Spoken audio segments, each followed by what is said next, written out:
Well, David Hand's the Managing Director at Newport Consulting to bring us the details of this report today. David, thanks for joining us from the City studio. Just to bring us into the picture, who did you actually speak to as part of this report? We're working with quite a number of miners across Australia, and as we talk to them, we've been interviewing quite a large number of them about the business outlook and the outlook for their business, and that's what we've done. As we've gone and visited the mining industry, we've asked their senior management their views on their business in general terms and the outlook for their companies and their industry going forward. Overall, there was a very optimistic tone about the outlook for the mining industry, despite this discussion of the carbon tax. So we do have to put it into perspective. What did they feel were really some of the key things in their favour, I suppose, at the moment? I think you need to understand that the investment decisions that we're seeing right now, probably the better way of describing it is the investment events that we're seeing now, have been in the pipeline in the resources industry for some years. It's not like the average family where you get a letter from your bank putting your mortgage up, so therefore you decide not to go to the movies on Saturday. These people have been making decisions and making investment decisions, particularly as the resources boom has occurred and prices have gone up over some time. And I think that the carbon tax and the discussions around it have been a factor for quite a long time. But at the same time, I think that the uncertainty that it brings, particularly to Australian industry, because unlike other aspects of industry that might be affected by the carbon tax, the resources companies are selling into commodity markets, and they can't simply pass the price of any carbon tax imposition on their business on to their customers, and so therefore it makes them less competitive with other rival mining companies in other parts of the world. Having said that, from my read of this, the miners who are less optimistic, and some are quite optimistic, the ones who are less optimistic, they didn't name the carbon tax as the #1 issue at the top of their list. It was only kind of part of a suite of factors. And that's a fair comment. Yeah? Yes.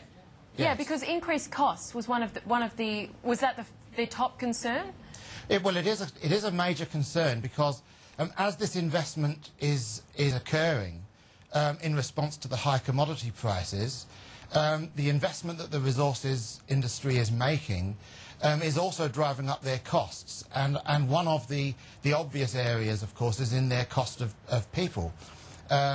We've got a lot of inexperienced people coming into the industry, filling jobs that weren't there a year ago, which means that there's a great shortage of people, particularly on the engineering and trade side of the industry, and that, along with the difficulty then miners having in getting their businesses to perform with an untrained staff, means their output might not be quite where they forecast it would be a little while ago, and so therefore they feel these cost pressures, mostly expressed as cost per tonne or cost per unit of output in their business. So is that where they feel the overspend and kind of the delay in terms of time frames is mostly coming from? You know, when you bring it back to investors and people watching share markets, very aware of project execution risk when you're investing in some of these big companies now. That's right.